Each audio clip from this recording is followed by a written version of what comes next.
संयुक्त परिवार में रहने वाले मनोहर जी घर के मंझले बेटे थे। बड़े भाई का मसालों का कारोबार था, जिसमें उनका बड़ा बेटा हाथ बटाता था। उनकी बड़ी बहू और मनोहर बाबू की पत्नी में खूब बनती थी। बड़े भाई की बड़ी बहू की छोटी बहन को मनोहर बाबू की धर्मपत्नी अपने इकलौते बेटे की पत्नी बनाना चाहती थी।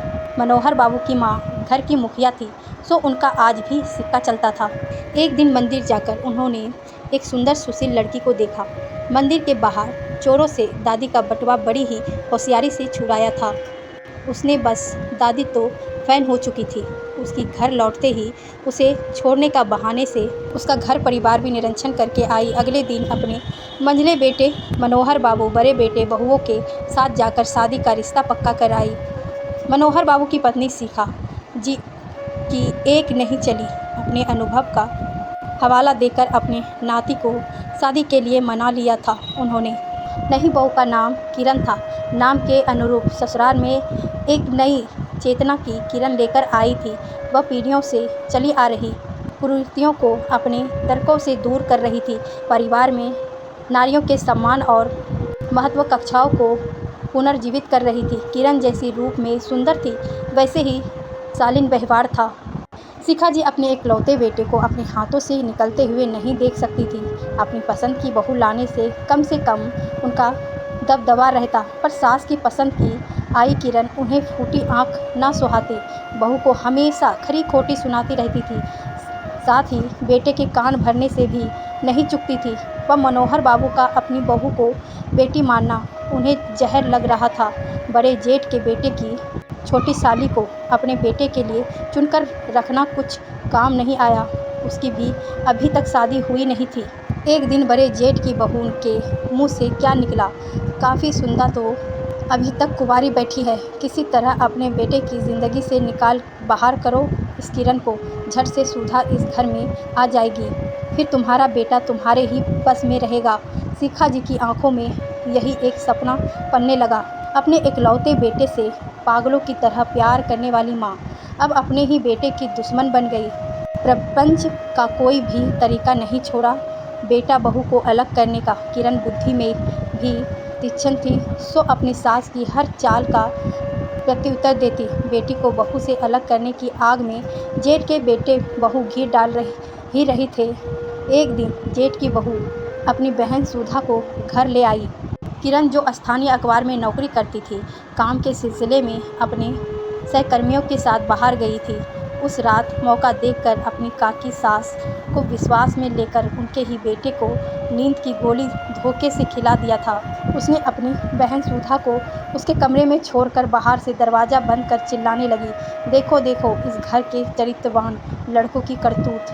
पत्नी के अनुपस्थिति में मेरी बहन की इज्जत से खिलवाड़ कर दिया, अब इसका क्या होगा। शिखा जी को यह योजना पसंद तो नहीं थी, पर दोनों बहनों ने मतिभ्रष्ट कर दी थी।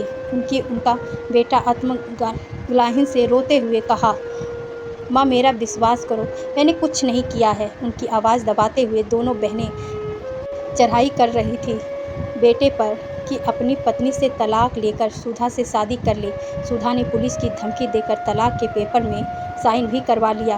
किरण के घर लौटते ही पेपर दिखा पाया शिखा जी के हाथों। पति के इस धोखे की उम्मीद नहीं थी किरण को। जैसे ही उनसे अपनी माँ की कसम देकर सच जानना चाहा, उसने दरवाज़ा बंद कर दिया। किरण समझ चुकी थी कि यह चाल है, साबित करने के लिए कोई सबूत नहीं था। अगले दिन रोक कर आंखें सुझाए पति के कमरे से निकलते ही सबूत ढूंढने जैसे ही अंदर गई, किरण को कुछ नहीं मिला। अचानक लैपटॉप खोलकर देखने की सूझी उसे और बस उसे सबूत मिले गया। पति की बेगुनाही का घर के सभी सदस्यों के सामने पर्दाफाश होते ही शिखा जी की जेठ की बड़ी बहू ने इन सब में शिखा जी के निर्लिप्त रहने का श्रद्धोत्थान किया। सुनकर किरण को आश्चर्य नहीं हुआ, पर उनके बेटे ने आश्चर्य से माँ को कहा, आप इतना नीचे कैसे गिर सकती हो माँ। अपने बेटे की ज़िंदगी से उसके जीवन साथी को दूर करने के लिए इतना घिनौना षड्यंत्र कैसे रच सकी। आप भाभी और उनकी बहन तो पराई हैं, आप तो मेरी जन्मदात्री हैं, आपने ऐसा क्यों किया माँ। शिखा जी रो कर बेटे के सामने आत्मसमर्पण करती हुई बोली, मुझे माफ़ कर दो बेटा, यह योजना आखिर तक इतनी घिनौना रूप ले लेगी मैंने कल्पना भी नहीं की थी। बहू और उसकी बहन ने बरगला दिया था। मुझे तेरे बहू के साथ तलाक का पेपर उन्होंने ही बनवाया था और तेरे साइन करवाए थे।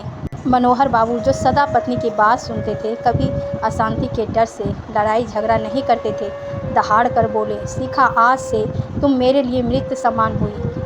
आज से मैं तुम्हारा कभी मुंह नहीं देखूंगा, मैं थूकूंगा तुम्हें। तलाक शांत स्वभाव के मनोहर बाबू का यह रूप सभी के लिए असराहित था। किरण के पैर पकड़कर कहा, बाबूजी आपने हमेशा मुझे अपनी बेटी माना, आप मेरे पिता हैं, इतनी बड़ी सज़ा मत दीजिए माँ को।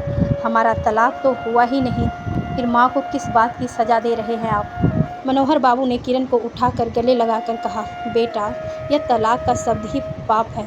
एक माँ होने से पहले शिखा एक औरत है। इतना बड़ा षड्यंत्र अपनी बहू के खिलाफ यदि यह रच सकती है तो भविष्य में कुछ भी कर सकती है।